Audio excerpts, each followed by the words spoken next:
spoke to Barry about the kind of conspiracy theories and all the moaning about the Trusty red card. It was put to Martin O'Neill at his press conference today, a similar line of questioning, and I think we can hear from the interim Celtic manager now. Shall we have a listen? Yeah. Hi Mark, can I just ask you first of all about your reaction to the Trusty appeal being rejected and what your thoughts are on that? Yeah, just disappointed really. I thought the referee's decision in the first place was a yellow card. I didn't think it was clear and obvious. But obviously, and it was nice to get backings from a lot of referees who have refereed a lot of big matches when they were interviewed afterwards. But anyway, and it is what it is.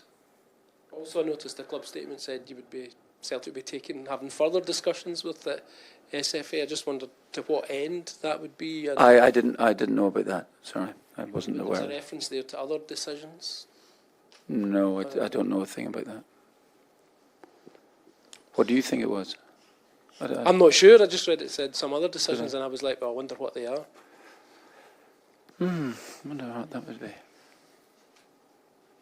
So maybe it points to the kind of discontent with refereeing in general in Scotland. I don't know. Well, you make up your own mind there about that one, you know. It's never been a problem before, has it really? I've never had a problem with it in my first spell away here 25 years ago. Never had a problem at all. I just expected no decisions to come our way. It's interesting now where I see managers and pundits all talking about, I was surprised to see Celtic getting a red card, which did make me laugh because I think our disciplinary record is actually very good. And it's a lot better since I left the club. So things don't change, is that what you're saying basically? Maybe it's me. It's, you know, I have a lot of paranoia about me, but I'm seeing a shrink at the moment, you know. So I'm perfectly all right. Well, I'm perfectly all right. He's not. I'm talking a great load of balderdash. Yeah, no further questions, Your Honour. Brilliant. Look, Martin is brilliant, Keith, isn't he? He's a smiling assassin, though, isn't it? I mean, Aye. he's saying it with a smile on his face, and he's playing the old, I'm just an old guy card.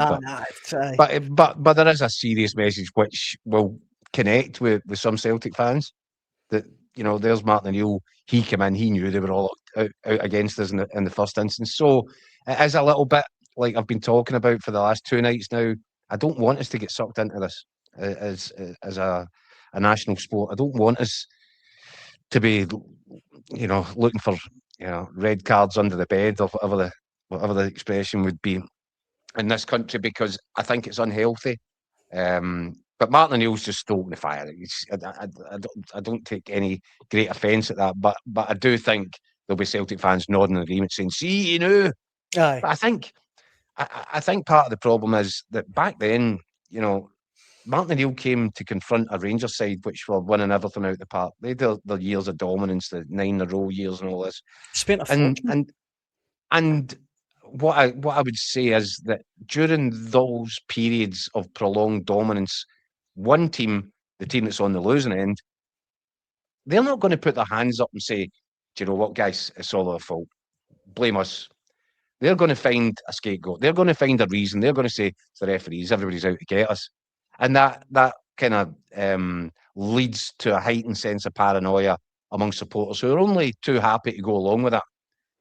Because it's easier to blame someone else than blame the people that are in charge of making the decisions. Celtic did that back then. Rangers have been doing it throughout Celtic's period of domestic dominance. And that's what happens. When you're picking up second prizes in this environment, you never look that close at yourself and say, "What am I doing wrong here?" You try and point a finger of blame at everybody else. Yeah. And that does appeal to a certain section of your own supporters who you know will be only too happy to pick that up and run with it.